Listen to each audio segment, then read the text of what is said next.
pada satu hari Imam Ahmad bin Hambal sedang berada di rumahnya, tapi hatinya gelisah.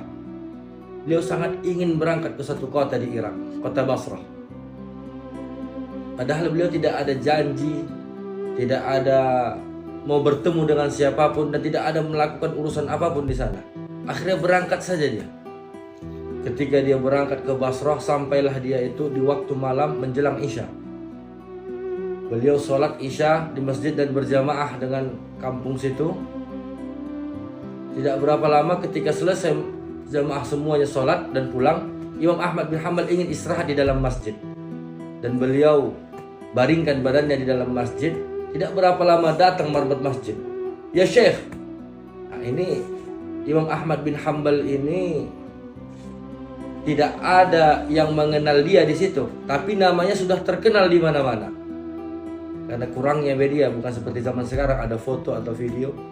Kurangnya media. Namanya sangat terkenal. Siapapun kenal dengan Imam Ahmad bin Hambal, tapi tidak mengenal yang mana orangnya.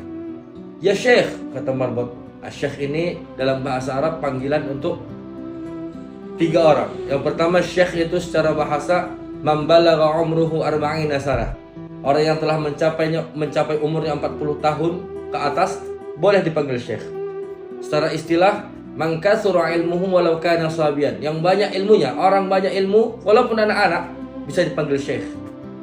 Dan istilah lagi orang kaya. Orang kaya itu pun bisa dipanggil Syekh.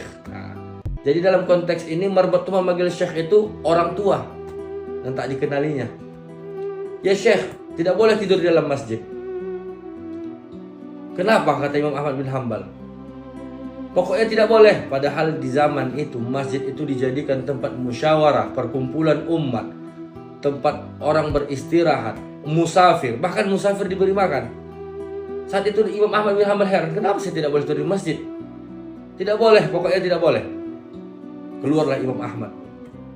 Duduklah Imam Ahmad di teras masjid. Ketika di teras masjid duduk, marbot mengunci pintu masjid. Imam Ahmad membaringkan badannya di teras masjid. Datang lagi marbot. Syekh, jangan tidur di sini. Ini kan hanya terasnya saja. Pokoknya tidak boleh. Imam Ahmad didorong sampai ke jalan. Pokoknya pergi Syekh, pergi. Jalanlah Imam Ahmad bin Hambal. Ketika berjalan, ini kejadian mereka ini dilihat oleh penjual roti. Dari kejauhan dilihatnya apa yang terjadi. Dipanggilnya lah. Ta'ala Syekh, kemari Syekh.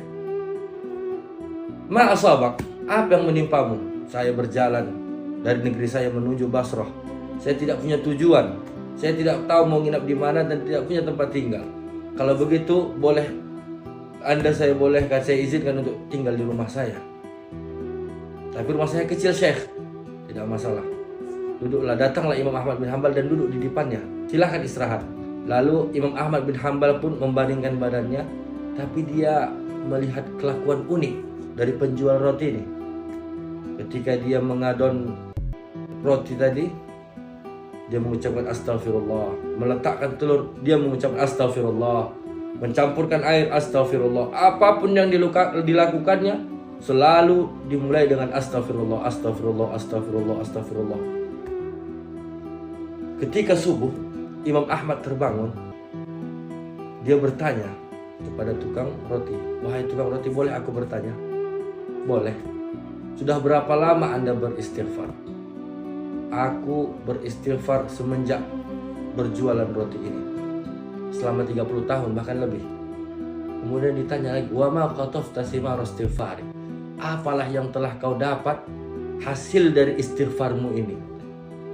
Apa jawab penjual roti? Wallahi, demi Allah, ma da'autullaha du'aan illa istajabahu Allahu li. Tidak ada doa yang kumintakan kepada Allah Subhanahu wa taala kecuali Allah menjawabnya. Allah mengabulkannya. Semua permintaannya dikabulkan oleh Allah. Illa du'aan wahidan, kecuali satu doa yang belum Allah kabulkan. Kata Imam Ahmad, laqad syawwaqtani, kau membuatku penasaran. Ma huwa hadzal du'a? Apa doa yang belum dikabulkan itu? Kata penjual roti, an aral Imam Ahmad bin Hambal. Aku ingin melihat Imam Ahmad bin Hambal. Langsung Imam Ahmad berdiri dan bertasbih, subhanallah, laqad jarartu ilaika jarrah. Aku ternyata tidak ada tujuan ke sini. diusir dari merebut masjid, tidak tahu melakukan apapun di sini, hanya untuk bertemu denganmu. 5 ya Syekh. Kenapa Syekh? Akulah Ahmad bin Hanbal. Terkejut penjual roti dan bertakbir.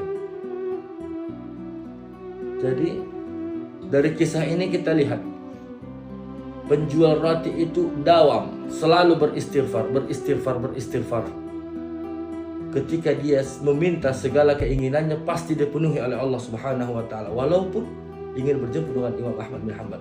Siapa ini Imam Ahmad bin Hanbal? Ini orang yang hafal 1 juta hadis, seorang ulama besar, mujtahid fikih.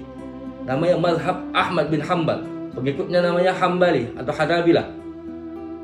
Nah, ini yang mengarang kitab, yang menyusun kitab Al-Musnad Ahmad bin Hanbal. Ini orang hebat, ulama besar.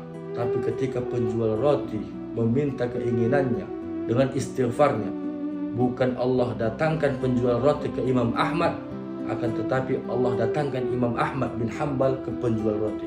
Begitulah dahsyatnya istighfar. Allah Subhanahu wa taala berfirman, "Faqultu astaghfiru rabbakum innahu kana ghaffara."